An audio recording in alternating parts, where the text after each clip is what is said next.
பிதாவே, நாங்கள் நன்றி செலுத்துகிறோம். ஆதியாகமம் தொடக்க நூலின் புத்தகம் 12ஆம் அதிகாரம் 2ஆம் வசனம். எனக்கு அருமையான தேவ பிள்ளைகளே, இந்த வார்த்தை நன்றாய் கவனியுங்கள். நான் உன்னை பெரிய ஜாதியாக்கி உன்னை ஆசீர்வதித்து உன் பெயரை பெருமைப்படுத்துவேன், நீ ஆசீர்வாதமாய் இருப்பாய், உன்னை நான் பெரிய இனமாக்குவேன். ஆண்டவர் ஆபிரகாமை பார்த்து சொல்றாங்க, உனக்கு நான் ஆசீர் வழங்குவேன், உன் பெயரை நான் சிறப்புற செய்வேன், நீயே ஆசியாய் விளங்குவாய். இந்த வார்த்தையை நான் காலையில் தியானிச்சு கொண்டிருந்தேங்க. ரொம்ப அழகாய் அதில் ஒரே ஒரு வார்த்தையை ஆண்டவர் ரொம்ப ஆழமாக இன்னைக்கு எனக்கு காண்பித்து கொடுத்தார். என்ன வார்த்தை தெரியுமா? உன் பெயரை நான் பெருமைப்படுத்துவேன், உன் பெயரை நான் சிறப்புற செய்வேன். இன்னைக்கு எல்லாருடைய வாழ்க்கையிலும் தேவையான ஒரு ஆசீர்வாதம் என்ன தெரியுமா? நாம் பெயர் விளங்கும்படியாய். நல்ல கவனிங்க இந்த வார்த்தையை. எல்லாரும் அதை விரும்புகிறோம். நம்முடைய பெயர் சிறப்பாக இருக்க வேண்டும், எல்லா இடங்களும் நம்முடைய பெயர் போற்றப்பட வேண்டும். நம்முடைய பெயரை குறித்து நம்ம ரொம்ப ஆழமாய் நம்ம சிந்திப்பது உண்டு. ரொம்ப இந்த காரியத்தை ஆழமா சொல்றேன். நம்மை காட்டிலும் தேவனே இந்த வாக்குத்தத்தத்தை கொடுக்கிறார். என்ன அப்படின்னா, உன் பெயரை நான் சிறப்புற செய்வேன். எவ்வளவு பெரிய வார்த்தை பாருங்களேன். இது ஆபிரகாமுக்கு தேவன் கொடுத்த ஆசீர்வாதம். ஆபிரகாம் செல்வ சீமானாக தன் தகப்பனார் வீட்டில் இருந்தாலும் கூட தேவனுடைய ஆசீர்வாதத்தினுடைய செல்வ செழிப்பு அவர்கிட்ட இல்லை. நீங்க நல்லா கவனிக்கிற இந்த வார்த்தையை. அவர் நல்லா தான் இருந்தார், குழந்தை இல்லை. அவர் பணத்தோடு இருந்தார், புகழோடு இருந்தார். ஆனா பெயர் ரொம்ப சிறப்புற அவர் விளங்கல. அவர் யாருன்னே யாருக்கும் தெரியாது. அப்படிப்பட்ட ஒரு மனுஷனை ஆண்டவர் தெரிந்து கொண்டு, விக்கிரகத்துக்கு பின்னால் இருந்த ஒரு மனுஷனை ஆண்டவர் தெரிந்து கொண்டு அவர் சொல்றாரு, ஆபிரகாமே, நான் உன்னை ஆசீர்வதிக்கிற தேவனாய் இருக்கிறேன், உன் பெயரை நான் பெருமைப்படுத்துவேன், உன் பெயரை நான் பெருமைப்படுத்துவேன். இன்னைக்கு அநேக நல்ல கவனிங்க, தற்கொலை செய்வதை பார்க்க முடிகிறது. ஏன்னா ஏதோ ஒரு விதத்தில் அவமானப்பட்டு பெயர் கெட்டு போய்விட்டதே என்று கூடி குறுகி தற்கொலை செய்து விடுகிறார்கள். இனி நம்மளால வாழ முடியாது ஐயா, பேர் கெட்டப்பராய் மாறி போனது, இனி இருக்க முடியாது என்று மரித்து போவதை பார்க்கிறோம். சிலர் பார்த்தீங்கன்னா ஊரை விட்டே காலி பண்ணி போயிடுவாங்க.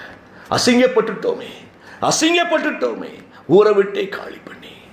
நாங்கள்லாம் தூத்துக்குடி பட்டணத்தை விட்டு காலி பண்ணி பாளையங்கோட்டைக்கு வந்த பொழுது அதுக்கு ஒரே ஒரு காரணம் என்ன தெரியுமா? எங்களுடைய பெயர் அவமானப்படுத்தப்பட்டு விட்டது. என்னால தான், என்னால எங்கள் குடும்பத்தினுடைய பெயர் அவமானப்படுத்தப்பட்டது. ஒரே காலி பண்ணி வந்தோம் நாங்க. ஆனா என் தாயாருடைய ஜெபம், அவங்க ஞானமாய் கர்த்தர் நடத்தினார் அவர்களை. அதனால இன்னைக்கு இயேசுவின் நாமத்தில் ஆசீர்வாதமா இருக்கிறோம். எனக்கு அருமையான தேவ பிள்ளைகளை சில நேரம் ஊரை காலி பண்ணும்.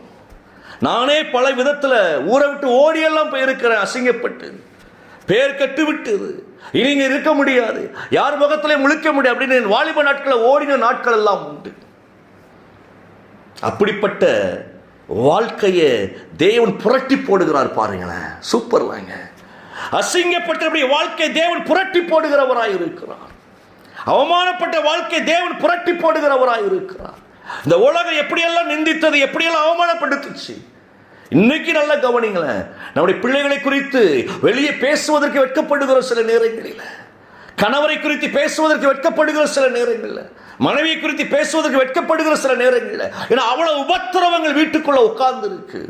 ஆனா வெளியே வரும் பொழுது அப்படி ஒண்ணுமே தெரியாத மாதிரி எல்லாத்தையும் மூடி மறைச்சி வெளியே வாழ வேண்டியதா இருக்கிறது.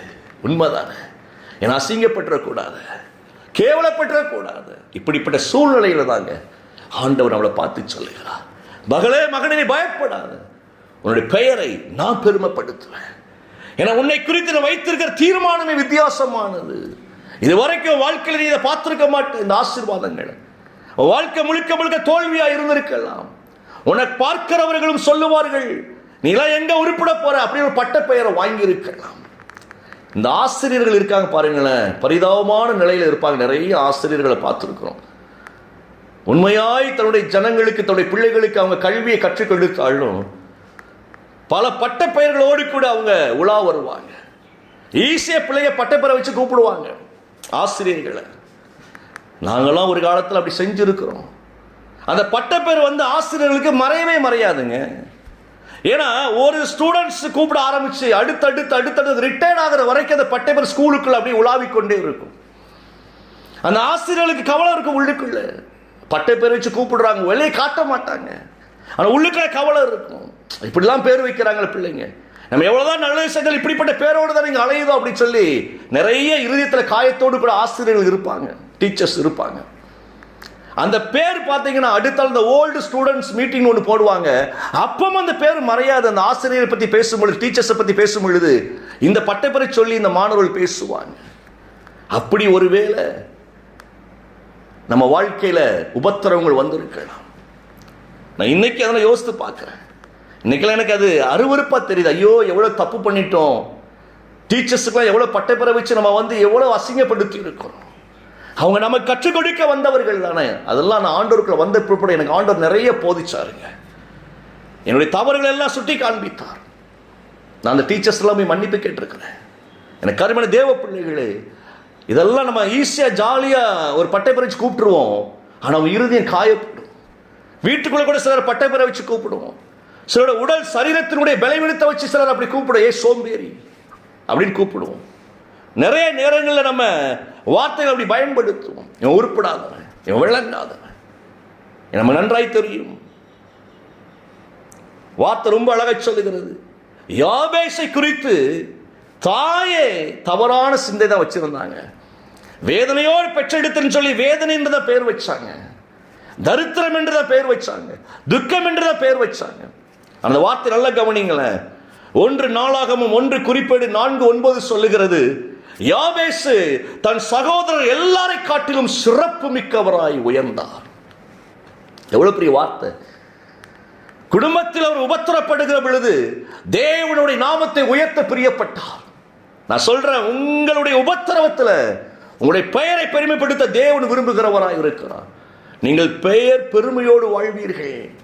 உங்களுக்குள்ள குவாலிட்டி ஒரு விதத்திலும் இல்லாதபடி கர்த்தர் உங்களை பெயரை பெருமைப்படுத்துவார். நீங்க எந்த டிபார்ட்மெண்ட்ல இருந்தாலும், நீங்க எந்த வேலையை செய்தாலும், எந்த தொழிலை செய்தாலும், எப்படி ஊழியத்தில் நீங்கள் இருந்தாலும் கூட உங்களுக்கு ஒன்று தேவன் செய்கிற காரியம் பெரிய காரியமா இருக்குங்க. ஸ்பெஷல் தாளந்த உங்கள்கிட்ட இருந்து வெளிப்படுத்துவார். இவங்கள்ட்ட போன அந்த காரியம் சக்சஸா முடியும்பா, இந்த வேலை தெளிவாக செஞ்சு கொடுப்பாங்க, இவங்களை தவிர அவர் யாரும் அதை செய்ய முடியாது அப்படின்னு சொல்லி உங்களுடைய பெயரை தேவன் பெருமைப்படுத்துவார். நீங்க கவலைப்படாதீங்க. உங்கள் பிள்ளைகளின் பெயரை தேவன் பெருமைப்படுத்துவார். உங்கள் குடும்பத்தின் பெயரை தேவன் பெருமைப்படுத்துவார். சில நேரம் சொல்லுவோம், குடும்ப மானத்தை வாங்கிறாதாடா அப்படின்னு. கர்த்தர் உங்களை பார்த்து சொல்லுகிறார், நான் உன்னை பெருமைப்படுத்துவேன், உன் பெயரை பெருமைப்படுத்துவேன், இன்னார் பிள்ளை சூப்பர் அப்படின்னு சொல்லக்கூடிய அளவுக்கு நான் உன்னை ஆசீர்வதிப்பேன். நீ கலங்காத, நீ பயப்பட. இந்த வார்த்தை ரொம்ப நீ காலையில் தொட்டிச்சுங்க. தேவன் எவ்வளவு நல்லவன். அட்ரஸ் இல்லாமல் இருந்த ஆபிரகாமை அழைத்து அவருக்கு ஒரு விலாசத்தை கொடுத்து இன்றைக்கு வரைக்கும் தேவன் அவரை வெளிப்படுத்தி கொண்டிருக்கிறார் என்றால் அந்த பெயர் சொன்னபடி பெருமைப்படுத்தப்பட்டு இருக்கிறது. நீங்க கவலைப்படாதீங்க. உங்களுடைய எல்லா பட்ட பெயர்களும் மாறும் இயேசுவின் நாமத்தில். நீங்கள் பட்ட பாடுகளுக்கெல்லாம் ஒரு விடுதலை உண்டாகும் இயேசுவின் நாமத்தினால. நம்மளும் நம்மை குறித்து உயர்வா நினைக்க பழகிக் கொள்ள வேண்டும். கர்த்தர் என்ன உயர்த்துகிறவராக இருக்கிறார். ஸோ நீங்கள் பயப்படாதீங்க. நிறைய விஷயங்களை பார்க்கலாம். மரியாள் என்றாலே கண்ணீர் என்று சொல்லி அர்த்தம். ஆனால் அது கண்ணீரின் பெயர் இருந்த எல்லா மரியாளையும் வேதத்தில் ஆண்டவர் ஆசீர்வதிச்சிருக்கிறாருங்க. கிட்டத்தட்ட 6 மரியாளை வேதத்தில் பார்க்கிறோம். அந்த 6 மரியாளும் தேவனுக்கென்று அவர்கள் வாசனை வீசினார்கள். அப்படியே உயர்த்தினார். ஒவ்வொரு மரியாதையும் உயர்த்திருக்கிற பார்க்கிறோம் வேதத்தில். எல்லாரும் பலவீனப்பட்டு பட்ட பெயரோடு வாழ்ந்தவர்கள், உலகம் அவமானப்படுத்தின ஜனங்கள் தான். ஆனாலும் அவர்கள் தேவனுக்காய் உலகத்தை கலக்கினார்கள். கண்ணீர் என்கின்ற அந்த அர்த்தமே மாறி போனது இயேசுவின் நாமத்தினால். மரியாள் என்கிற பெயரை இயேசுவின் தாய் கிளையோப்பா மரியாள், மகதலேனா மரியாள், பெத்தானியா மரியாள், மார்க்கு என்கின்ற அந்த சகோதரனுடைய தாயாகிய மரியாள், சீமோன், யோவான் அப்படின்னு சொல்லி ஒரு 6 மரியாள் இருக்கிறாங்க. யாக்கோபின் தாய் மரியாள். அந்த மரியாள் என்கின்ற பெயரை கூட தேவன் உயர்த்தினார். நான் உங்களுக்கு சொல்றேன், உங்கள் பெயர் உயர்த்தப்படும். கவலைப்படாதீங்க. கண்களை மூடுவோமா? பிதாவை நாங்கள் நன்றி செலுத்துகிறோம். இயேசுவின் நாமத்தில் நம்முடைய கரத்தில் ஒப்புக்கொண்டிருக்கிறோம். இந்த காலை வேளையிலுமாய் ஆண்டவரே, நாங்கள் எங்கள் பெயரை ஆண்டவரே சிறப்புற நீ செய்கிறதற்காய் நன்றி செலுத்துகிறோம். தொடர்ந்து பிள்ளைகளை ஆசீர்வதிங்க. இயேசுவின் நாமத்தில் பிதாவே, ஆமென், ஆமென்.